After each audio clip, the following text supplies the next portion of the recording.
napanood. Ang alam ko lang, nalungkot si Richard dahil hindi masyadong na-emphasize yung worst budget in history. Gusto kasi ni Richard ma-emphasize yun. Horrible people, horrible people. The worst budget, the worst. No, but on a serious note, no, I Ah, was pleasantly surprised na ang dami pa rin tao until mga 11, until almost 12 dun sa first rally. At the messaging was absolutely clear, di ba? Different groups, Atom, kahit Magdalo, umuulan, kahit Akpan. umuulan. Kahit Oo. umulan, meron tayong ebidensya, nag-uusap-usap pa kami ni Sir Ronald, kasama naman niyang lapel niya, tumakas na naman siya na, Sir Ronald, yung lapel. Bakit lagi na lang ako may kasalanan sa lapel na yan? Sino ba nagkabit niyan? Parang feeling ko ayaw mo Yun magpa-interview nga. sa akin eh. Tumatakas ka sa akin. Kaya hindi na kita ikakabit ng kung ano-ano. Pero ibang ikakabit. Sabi ko kasi kay Richard kanina, Mark, sabi ko kay Richard, wag akong kausapin mo. Interviewin mo yung mga tao, yung hindi natin nakakasama sa Oh, RRM. pero ang Sabi ganda ko. nga kanina, no, Magdalo, Akbayan, tsaka Atom. Tama ba? Yun yung tatlo. Hindi, Tapos tsaka ML, yung one, nakinig din ako ML. tsaka yung third impeachment. Yung third impeachment, malaki rin sila. Yung Oh. third impeachment, no, yung mga pare, Mhm. Oh. malaki rin sila, no? Oh, Sila yung mga malaki. Nandun din. sila Anong yung mga tawag ba sa kanila? naka-t-shirt, Kap, Ara yata, Ara, ganun yung Oo. pangalan nila. Sila yung Ano mga yung Nakita ko yung naka-t-shirt t-shirt? na Alif, walang yung tatak. Sara Alif. Kami Oh. kasi yung mga t-shirt namin may tatak eh. Yung Magdalo may Oo. tatak din. Yung sa kanila, yung walang tatak. No? Ah, okay. Marami-rami rin yun. Marami-rami rin yun. Third impeachment yun. Kaya nagsama-sama. Yung third impeachment Sino yun. yung mga tao dun sa Edge Shrine? Wait lang. Maybe Mark gusto niya akong tanungin kasi ako nag-attend ako sa isa siya. Hindi ko alam kung andun si Yun Ronald. nga. Ito lang masasabi ko. Ito. Mayaman maliwala sa akin. Oo. Tanungin mo yung videographer natin. Unang-una, yung tambayan kong coffee shop, may mga taga-SMNI doon. Pagpunta ko doon sa EDSA Shrine, may mga DDS, including yung mga general na nag-work kay Rodrigo Duterte. Hindi na natin kailangan pangalanan ng mga tayo. May DDS doon. Okay? Ah, Pangalanan mo para may proof of life. na i-post ko na lang yung video. Baka mamaya may false identification, may misfire na naman tayo. Kasi yung mga kaibigan natin na sobrang concerned sa transparency sa elections pero parang walang sinabi sa EJK, walang sinabi sa China Telecom dito nasa loob ng military nung time. But anyway, I don't wanna litigate that case kasi I'll let Senator Trillanes do that. No, but obviously may mga DDS doon, including some SMNI people. And sobrang iba kasi yung messaging was very clear dun sa morning na Sara impeachment now na anong petsa na, 'di ba? Yun yung quotable quote kay Ganda. Tumatak yung Percy. yun. Oh, anong petsa na, 'di ba? Ang problema kasi ang sa akin is parang medyo sobrang lumayo yung sa hapon in a sense that karamihan na makita mong may videos ako nag-videography kami. So, may resibo ako is that either the messaging is equivalent pareho, parehas team kadiliman, team kasamaan, essentially both are the same, different side of the same coin. And pakinggan mo si Calyodi, pakinggan mo si Chelo, pakinggan mo yung mga to. Essentially, yung message na this is the worst budget ever. And then, for almost a minute or so, sayang hindi ko pinicture, naglagay sila ng malaking tarpaulin dun sa overpass na papuntang ADB Avenue. And then, pag tinagnan mo yung tarpaulin na yan, sa gitna ng tarpaulin, halos kalahatan ng buong hindi ako nag-body shaming, si Martin Romualdez. And then, konti dito si Sara na tumatawa at saka si Marcos. For me, the whole vibes, the whole messaging, sobrang layo doon sa umaga. It didn't come off to me as this is about Sara impeachment. It came off to me like labanan natin lahat. It's not about choosing between both sides, but actually, ang mas prominent speakers doon, even Calyodi, who I talked to, meron tayong interview and all. Calyodi doon on top, nung nandun siya, openly, he used the term worst budget ever. Actually, kaya tanong ko, saan ba galing talaga itong worst budget ever? Kay Drilon ba galing ba talaga yan? Because Trillanes was denying it kahapon. Sabi niya, hindi naman kay Drilon yan. Na-clear naman ni Drilon. Risa Ontiveros cleared it naman yung enrolled version. Justice Carpio also admitted that. So, where on earth is this is the worst budget ever is coming from? Because ano yung ebidensya to say this is the worst ever? May data ba tayo? May comparative database? I want to see that because wala akong problema to criticize this admin. But before you engage in let's just say fantastical semantics, back it up with evidence because the problem there is there were SMNI people, there were DDS people there lurking or not just lurking, they were just comfortably there. And I'm sure if you're Sara Duterte, tuwang-tuwa ka sa nangyari doon. So, everything Tanong ko na lang, Richard. build up ng umaga, halos nawala nung hapon. Again, I'm not saying there's anything wrong with calling out Marcos, but if 90% of your messaging is, ito yung pinaka-worst budget, si Martin Romualdez, si BBM, yung isang kasama natin, sabi niya, kasalanan mo to lahat to, BBM, ganyan. Wala na. This is for Duterte. This is May tanong ko lang, Richard. good times Yung for bang Duterte. rally, was it 90% anti-Romualdez? Or ilang porsyento siya No, it was anti-Duterte, it was anti-Romualdez, kasi anti-Marcos? iba yung mga tao na sa stage na nagsasalita na main Iba character. yung ba? Calyodi, Cello, I don't know, Justice Carpy, hindi ko nakapunta si Justice Carpy. Yung mga nasa crowd naman, very mixed naman, very mixed. Pero sobrang malayo siya dun sa umaga natin. Anong grupo? Iba-iba, sobrang Anong grupo yung nandun? sobrang diverse group. May mga priests group, may mga DDS ako nakita, may mga BBM vloggers din dumating towards the end na kinausap. It was very diverse, but I think it was more traditional, parang yellow style, EDSA shrine, good governance. In fact, literally may nakita ako na isang kaibigan natin, may hawak siya, kung walang corrupt, walang mahirap, which is like 2009, right? Like, this is your campaign, Ronald Llamas. So, Right? walang makabayan the whole day? Ano, no? Sa liwasang Bonifacio. Nasa liwasang Bonifacio yung Yes, makabayan? sobrang sa kabila sila. And I have no information Okay, about okay. Makabayan one, honestly. So I'm not gonna pretend. But the two that I attended, honestly, to be honest, hindi sila fully compliment. I mean, I wish that they complimented, pero parang kung andun ka sa umaga, you'll come out and say, wow, Duterte talaga. Sara is the biggest evil. We have to do something. Pero kung lumabas ka dun sa EDSA Shrine 1, it's like, hindi, focus tayo sa budget. This is the worst budget ever. Kaya nga sabi ko, may pinost ako kanina, Confucius said, a man who tries to catch two rabbits at once will not catch neither. Right? So there's this picture I posted of a person running with two rabbits in two different directions. Right? Basically, yun ang basa ko sa dalawang. I don't think they fully complemented each other. So, but at the same time, you know what? Ako naman, how should I put it? I'll try to be Ronald Llamas. I'll ako, diplomatic. Maybe we're all entitled to our own beliefs. We are entitled. But for me, to be honest, I think it was a good day for Duterte. If you're Duterte and you're watching the development of the day, good. Hindi pala consistent na messaging ng opposition eh. They're all over the place, literally. Some of them is all against Marcos. Some of them is all about Sara. And that's perfect for them. Exactly. Sabog. Essentially, there's no alignment of messaging, to be honest. I think in theory, we all agree that you have to stand up to both. But the devil is in the details. And as far as the details that I've seen today, I didn't come off very impressed. Ito po yung kay Confucius. Yung one man, two rabbits running.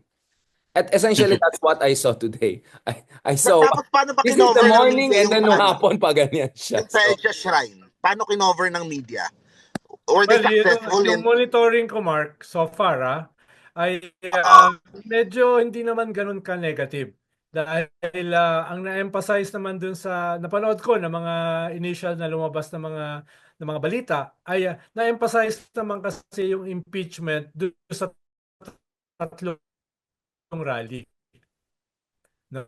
So Na-emphasize. parang tatlong rally yung Kaya sa kanilang main call, yung impeachment. Ayun lang, yung iba, mas may ibang emphasis. Halimbawa yung EDSA Shrine. Pero yung mga news ay yung impeachment ni Sara ang common do sa tatlo. common doon sa tatlo, no? Siguro sa mga Tapos- social media ni Shelo, ni Laliodi, iba yung Oo. labas, iba yung ano, Well, pero yung sa iba do kila Lyodi. Yung kila Lyodi talaga, resign all yun eh. At yung resign Okay. all ay... Medyo iba siya. just, Yeah.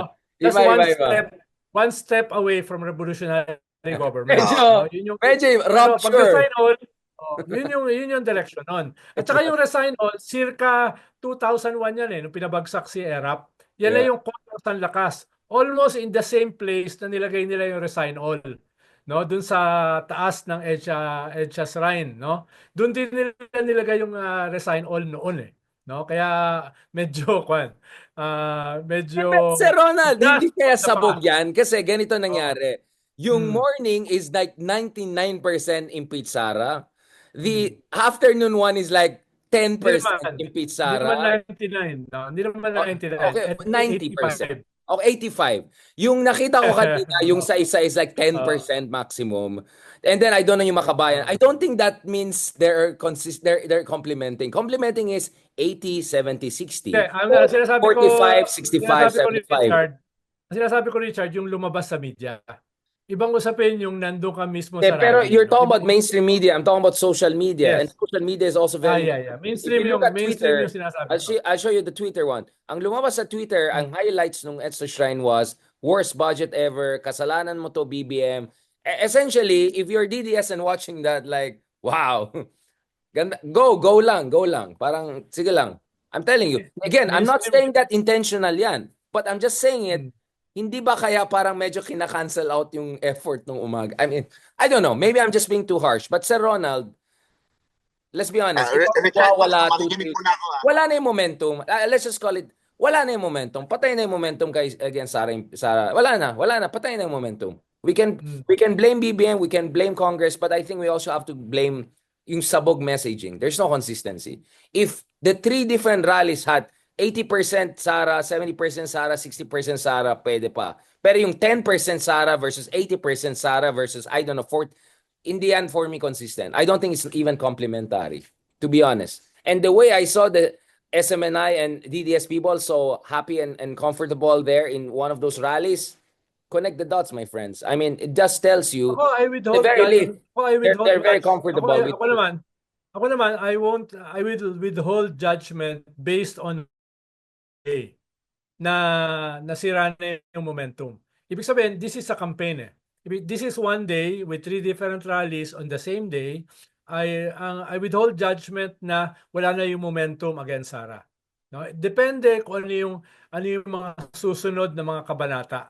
Dahil sabi ko nga, yun ang monitor ko sa mainstream media, iba yung lumabas. No, iba yung lumabas. Ngayon, wala kasi akong social media, kaya hindi ko ma-monitor yung social media. Pero gusto mo i-play ko yung episodes natin earlier this month? Sino nagsabi, wala na, palpak na, wala na. Like, Sir, alam mo, mas malasado ka sa akin, sa tingin ko. I don't know if it's because my jet lag or hindi. Basta ang usapin ko, kung hindi may impeach yung mga yung si Sara, kung hindi may impeach, kung hindi masasampa yung mga cases sa Abril, pagkatanggal ng Pro Duterte Ombudsman, kung hindi darating yung ICC, then the Dutertes will have momentum after the midterm. Di ba yung sinabi ko? No? Yeah, but my point is, there was still Sabi ko, that will not happen in one rally. No, in one day. But Ronald, it's not like every day we have these back-to-back rallies. When was the last time we had this back-to-back rally? Oh, you tell me. This is once in a blue moon lang yan. And that once in a blue moon is like 80 times versus 10 versus 40. I'm sorry. I'm sorry, I just don't see it. Ang sinasabi ko lang, Richard, 3 rallies in one day won't shape the narrative. No? It won't shape the narrative, no? Ibig sabihin, nito yung halimbawa, yung narrative na nakakatakas yung mga Duterte doon sa mga banat sa kanila, nangyari yan over time. Nangyari yan over 2 months, 'di ba? Nangyari yan dahil sa ambiguity over impeachment, nangyari yan dahil sa GAA, nangyari yan dahil sa INC rally, no? Ibig sabihin hindi yan nangyari sa isang event. Medyo matagal-tagal din yan. No? Yeah, but if this is a house of cards, my point is, you just need one more card in the wrong direction, the whole thing falls apart. I absolutely agree. Yes. Just ask kung matutuloy ang impeachment ngayong February, di na bago mo yung narrative. Kung matutuloy yung impeachment, yun yung mas decisive. No? Kung merong matutuloy na impeachment this month, February na ba? Hindi pa, bukas pa pala. Kung mangyayari yung impeachment sa February, then you change the narrative. Kung hindi, in a way, tama ka. No? Yung momentum ay mag-shift papunta sa mga Duterte. It has been. Ko lang, the momentum won't be shaped by this day. Of course, sinasabi ko. But that's a straw man attack. Obviously, I didn't say that if the Dutertes get scot-free, it's the fault of what happened today. Of course not. But what I'm saying is that the momentum was already shifting in the wrong direction in terms of accountability, Yeah. then I'm not sure today actually Over the helped. past 2 months. Exactly. Yeah, I agree. And I'm I not agree. sure today helped. I And my agree. point was today was a historic opportunity to kind of slow down the wrong momentum and maybe reverse it. I'm not just sure I saw it. But again, Ronald, I could be wrong. I mean, there are many factors. I agree na it didn't help. I agree with that, no? Ang sinasabi ko lang, this was expected. 'Di ba? Di ba, pinag-uusapan na natin for the past 2 weeks itong mangyayaring 3 rally dito today. 'Di ba? Pinag-uusapan na natin yan.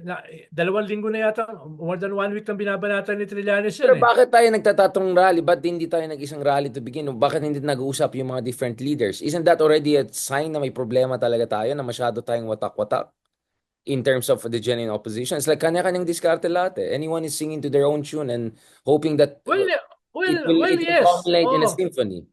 Well, yes.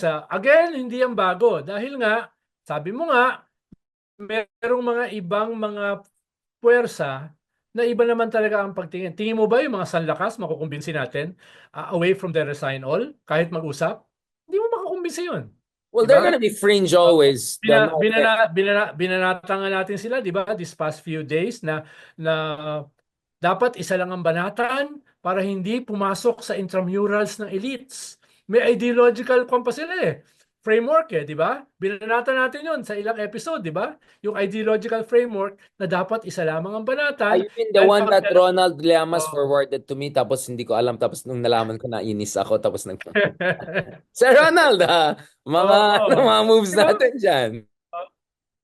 Kaya yung mga ibang grupo dyan, talagang hindi mo na makukumbinsi yun from the very start, di ba? Iba na yung kanilang framework naman talaga, no? Baka nga yung iba pa dyan, yung mga religious groups. Yan yung pwedeng magsama-sama, no? Yung mga religious groups. Dahil hindi malawak yung differences nila Yung mga political, yung mga ideological, medyo mas mahirap yan. No? Mas mahirap. I mean, in fairness, so I'll bring it out separately in a day or so, in-edit pa. I did interview with Calyode, and Calyode, una sabi ni Calyode, ba't hindi na ako in-invita sa Tokyo ni Ronald? Sabi, wait, sabi niya, volume 1 pa lang kami. Like may volume 2. Volume 3 ka na. No, but we had a fantastic... Sabihin mo, why not? Go, of course. Why not? No? Oo naman, ano ka ba nung nasa GMA din ako, interview ko, kaibigan natin si Even yan, my point is that, very friendly, super friendly, as in, it was a fantastic conversation and all. At ang ganda naman sinabi ni Calyode, sabi niya, kahit hindi tayo nag-agree sa mga ibang bagay, focus muna tayo sa mga bagay na nag-agree tayo. And guess what? I agree with him, may problema sa budget. I agree with them na may problema kay BBM in terms of decisiveness. But nag-agree ba si Lodi sa impeachment ni Sara? I have to go back to my video, but I'm not sure I heard that much. Ang pinaka-narinig ko, worst budget ever. Ang pinaka-narinig ko is echoing what others have been saying. And honestly, hanggang ngayon hindi ko alam saan galing. Kay Drilon ba galing yan? Yung worst budget ever? Well, binanggit niya ni Drilon last week sa Storycon. No, na nag-agree siya kay Cielo na it's the worst budget sa kanyang 24 years as senator. Hindi naman sa kanya nang galing, pero sinabi niya. So what is the basis? What is the data? I want to see the comparative data. Like in what sense is this worse? Ang binanggit lang niya, wala. Ang binanggit lang niya. Yun yung point ko If we're gonna just jump into semantics. Senator, ngayon lang daw siya nakakita ng worst budget. So where's the Farmali hearing? Hindi ko alam kung ano sabihin. So where's the Farmali hearing? Where's the Napoles? Show me the Napoles. That's my point. This is a semantics that I don't know. Honestly, Ronald, you can see where I'm coming. My point is, okay, criticize nyo, but when you go that way, that is exactly what Duterte people want to hear and want to use. Now, this is the worst. It's exactly what helps their case. I think it's the National Geographic jacket. I think tingin ko rin. Ilalamove mo na yan dito. Ilalamove mo na, no? Pakibalik yung lapel ko. Hostage. Hindi ko babalik yung lapel mo pag hindi mo papadala dito yan. Wala naman. Magandang bandil yun? Ito na lang. Tingin ko magandang bandil yun. Sabi kong ganyan Tsaka yung aking ganyan, totoo. Hindi yung mga toy. Totoo yan from Tokyo yan. Ano ka ba? Tokyo. That's a toy. No? It's not a toy. It's an kahit isang dwarf samurai, hindi kakasya dyan.